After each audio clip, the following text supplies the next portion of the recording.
Issue of debentures, ध्यान से देखेंगे, इशू ऑफ डिबेंचर्स।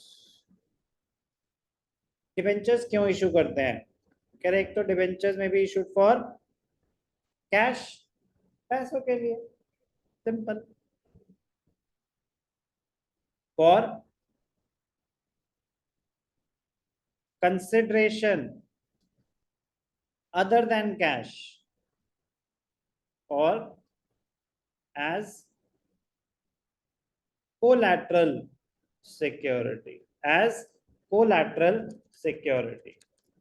एक एक करके बात करते हैं। डिबेंचर्स इशूड फॉर कैश, अब ध्यान से देखना, बड़ा मजेदार point. Debentures issued for cash, पैसों के लिए हमने डिबेंचर्स इशू करे। पिछले चैप्टर में हमने क्या इशू करा था? यहाँ पे क्या इशू कर रहे हैं? डिबेंचर्स। तो चलो एक बड़ी खुशखबरी सुनाता हूँ। जर्नल एंट्रीज क्या होती हैं डिबेंचर्स इशू करने की? शेयर्स जब इशू करे, पहली entry bank account debited,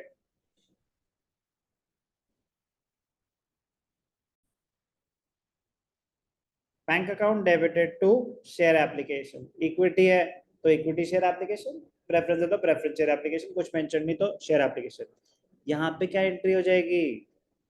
bank account debited to debenture application, bank account debited to debenture application, share application की जगह डिबेंचर एप्लीकेशन। नेक्स्ट एंट्री क्या होती है? Share application to share capital, यहाँ पे क्या हो जाएगी? Debenture application to debentures account, debentures account जो भी रेट ऑफ इंटरेस्ट है X% डिबेंचर्स अकाउंट। तो शेयर कैपिटल की जगह डिबेंचर्स अकाउंट, डिबेंचर शो करेंगे liability towards the debenture holder, share capital show करते हैं liability towards the share holder, internal liability but a liability. Next entry क्या होती है अलॉटमेंट की? Share allotment to share capital, यहाँ पे क्या हो जाएगी? Debenture allotment to X% debentures. कुछ बच्चे तो कुछ ज्यादा ही जज्बाती हो जाते हैं, डिबेंचर कैपिटल लिख देते हैं, कॉपी पेस्ट, शेयर की जगह डिबेंचर, बस यही तो ना, share application debenture application, share allotment debenture allotment, share capital debenture capital, हो जाता है, ठीक है ना? कॉपी पेस्ट जब आंख बंद करके करते हैं तो हो जाता है, जीरो मिलेंगे, कैपिटल का पार्ट नहीं होते डिबेंचर्स, प्लीज ध्यान रखेंगे। अब मुझे आगे बोलने की जरूरत है, first call to capital debenture first, please point बस ये बताना था कि डिट्टो सेम है, डिट्टो सेम है, फर्क क्या है फिर? Debentures, debentures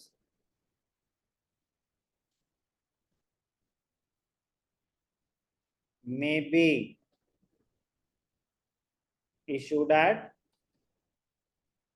par,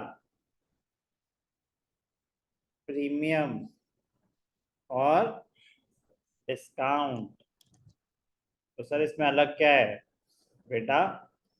shares can not be issued at a discount, debentures can be issued at a discount. तो कुछ थोड़ा सा नया सीखेंगे, कुछ थोड़ा सा नया सीखेंगे, प्लीज जब सीखेंगे तब सीखेंगे। रूल सेम है कि प्रीमियम अगर कुछ मेंशन नहीं है तो कौन से स्टेज पे एडजस्ट करेंगे? सेम यहाँ पे भी कि प्रीमियम अगर कौन से स्टेज पे मेंशन नहीं है तो अलॉटमेंट, ऐसे ही डिस्काउंट अगर कुछ मेंशन नहीं है कि कौन से स्टेज पे एडजस्ट करना है तो कौन से स्टेज पे करेंगे? Allotment. If money is received on issue of debentures as a lump sum, lump sum का मतलब क्या होता है? सारा पैसा एक साथ, मतलब स्टेजेस नहीं है, application allotment first call second call अलग अलग स्टेजेस नहीं है, सारे पैसे एक साथ। तो शेयर्स में बताया था कि अगर सारे पैसे एक साथ है तो स्टेज का नाम होता है एप्लीकेशन एंड अलॉटमेंट। तो यहाँ पे भी क्या हो जाएगा, bank account debited to debenture application and allotment, debenture application allotment debited to X% debentures. कोई भी डाउट, कोई भी डाउट, क्लियर? तो इशू ऑफ डिबेंचर्स, डिबेंचर्स में भी इशूड फॉर कैश।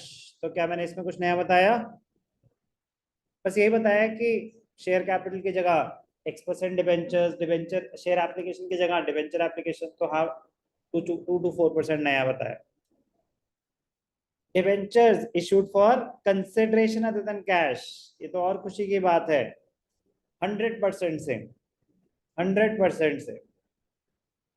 अब ये तो आना चाहिए, ये तो शेयर्स का इजीएस्ट पार्ट था। Issue of shares for consideration other than cash, कि हमने एसेट खरीदा, asset to vendor, vendor to share capital, now दो shares may be at par और प्रीमियम।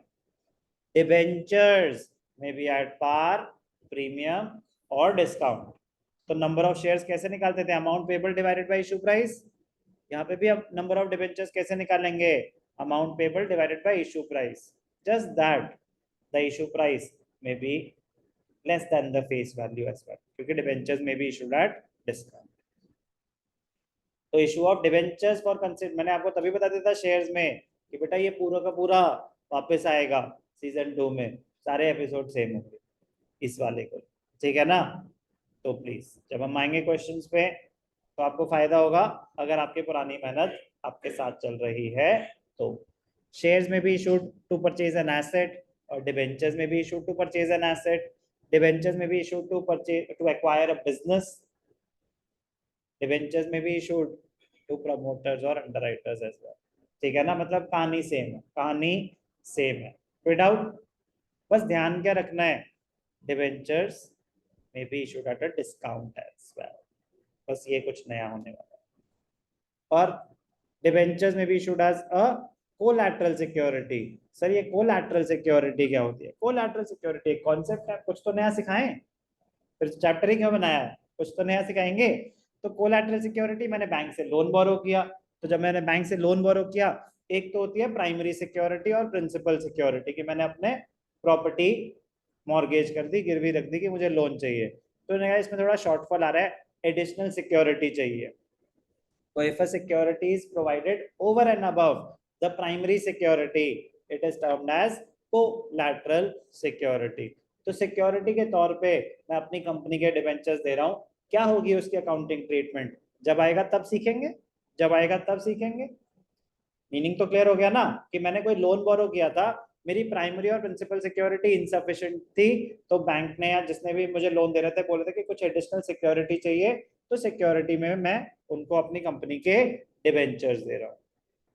तो ये 3 चीजें सीखेंगे, और हम सीखेंगे इंटरेस्ट ऑन डिबेंचर्स की ट्रीटमेंट, और हम सीखेंगे लॉसेस को राइट ऑफ कैसे किया जाता है। लॉसेस जैसे कि discount on issue of debentures is a loss, discount on issue of debentures is a loss। तो हमने सीखा था सिक्योरिटीज प्रीमियम की ट्रीटमेंट क्या होती है, सेक्शन 52 सब सेक्शन 2 ने बताया था। ऐसे ही जो लॉस है उसको राइट ऑफ करने की भी कुछ ट्रीटमेंट होती है, तो वो क्या होती है? लॉस क्या है? पहली बात तो discount on issue of debentures is a loss, कि भैया 100 की चीज आपने 90 में दे दी, आपको तो आगे जाके 100 रुपए वापस करने पड़ेंगे। Debentures can be issued at a discount, they can not be redeemed eight a discount. अच्छा थोड़ी ना लगेगा, मैं आपसे बोल रहा हूँ कि 100 रुपए का लोन दो, 5 साल बाद 90 वापस, ये होता है रिडेम्पशन एट अ डिस्काउंट। कहेंगे आते हैं अभी, थोड़ा बिजी हैं, we will get back to you. Redemption can not be at a discount, issue of debentures can be at a discount. Redemption मतलब repayment, redemption can be at a premium. आपको investment चाहिए, आपको लोगों से पैसा चाहिए, तो आप बोल रहे हो कि यार देख 100 रुपए दे, इंटरेस्ट तो दूंगा ही दूंगा, 5 साल के बाद 100 के 105 रुपए दूंगा। Redemption eight a premium, redemption can be at a premium. Debentures can be issued at a discount, तो डिस्काउंट पे इशू हो रहे हैं तो भी लॉस, प्रीमियम पे रिडीम हो रहे हैं तो भी लॉस। तो ये जो लॉस है यही तो मजेदार पॉइंट है कि इसकी जनरल एंट्रीज क्या होंगी और इसको राइट ऑफ कैसे किया जाता है। तो इन तीन कॉन्सेप्ट्स के अलावा हम क्या सीखेंगे। एक तो मैंने क्या बताया आपको, treatment of interest on debentures और ट्रीटमेंट ऑफ राइटिंग ऑफ क्या, loss on issue of debentures. Premium तो रिडेम्पशन पे है, तो रिडेम्पशन पे है, लेकिन कॉन्सेप्ट ऑफ प्रूडेंस सुना है बचपन में, कॉन्सेप्ट ऑफ प्रूडेंस था। क्या कहता है कॉन्सेप्ट ऑफ प्रूडेंस, क्या कहता है concept of prudence. Do not anticipate gains, provide for, बात सेम है बट स्टेटमेंट क्या है, डू नॉट एंटिसिपेट गेन्स और profits, provide for all the possible losses. तो भाई साहब आपको इशू के टाइम ही पता है कि आपने रिडेम्पशन प्रीमियम पे करना है, तो डिबेंचर्स तो आप लाइबिलिटी दिखा ही रहे हो। जैसे आपने डिबेंचर्स इशू करे तो एंट्री क्या हुई, bank to debenture application, debenture application to debentures, आपने लाइबिलिटी उसी टाइम दिखा दी कि इतनी मेरी लाइबिलिटी है। अब अगर इस पे प्रीमियम भी है, चाहे 5 साल के बाद देना है, आपको तो अभी से पता है, provide for all the possible losses, उसके लिए अभी से प्रोविजन क्रिएट करके रखेंगे, उसको अभी से अपना लॉस मानेंगे और लाइबिलिटीज में भी दिखाएंगे कॉन्सेप्ट ऑफ प्रूडेंस की वजह से। तो वो कुछ हम चीजें, बहुत बेसिक चीजें सीखेंगे। तो जो नया होने वाला है वो सिर्फ किस वजह से होने वाला है, डिबेंचर्स डिस्काउंट पे इशू हो सकते हैं और प्रीमियम पे रिडीम हो सकते हैं, यही दो चीजें अलग हैं डिबेंचर्स में। बाकी तो जो है सो है, बाकी सब शेयर्स के साथ सिमिलर है, शेयर्स में भी इशूड एट पार, डिबेंचर्स में भी issued at par. Shares may भी इशूड एट प्रीमियम, वो सिक्योरिटीज प्रीमियम में ही जाता है। डिबेंचर्स में भी इशूड एट अ प्रीमियम, वो भी सिक्योरिटीज प्रीमियम में ही जाता है। तो नया क्या है डिबेंचर्स में, debentures can be issued at a discount, तो वो एक नई एंट्री आ जाएगी। शेयर्स आर इरिडीमेबल, तो जो रिडेम्पशन से रिलेटेड पॉइंट्स हैं वो कुछ थोड़े नए आ जाएंगे। हमारे कोर्स में रिडेम्पशन ऑफ डिबेंचर्स नहीं है, एक्चुअली तो वो भी एग्जिस्ट करता है, डिबेंचर्स, इशू ऑफ डिबेंचर्स अलग चैप्टर होता था, रिडेम्पशन ऑफ डिबेंचर्स अलग चैप्टर होता था, बट उन्होंने कहा इन बच्चों को इतना स्ट्रेस नहीं देना चाहिए, तो रिडेम्पशन ऑफ डिबेंचर्स को डिलीट कर दिया कोर्स से, रिडेम्पशन ऑफ डिबेंचर्स को डिलीट कर दिया आपके कोर्स से। एग्जिस्ट करता है वो चैप्टर, कॉलेज में आएगा, सीयूईटी में भी आ सकता है, एग्जिस्ट करता है वो चैप्टर। तो लेकिन हमारे कोर्स में रिडेम्पशन ऑफ डिबेंचर्स नहीं है, लेकिन अगर रिडेम्पशन पे कोई लॉस होने वाला है जिसका मुझे अभी से पता है, तो उसकी प्रोविजनिंग इशू के टाइम ही हो जाती है। तो इशू के टाइम वो एंट्रीज हमें पास करनी पड़ सकती हैं because of concept of prudence. तो चलो शुरू करते हैं इशू ऑफ डिबेंचर्स की अकाउंटिंग ट्रीटमेंट।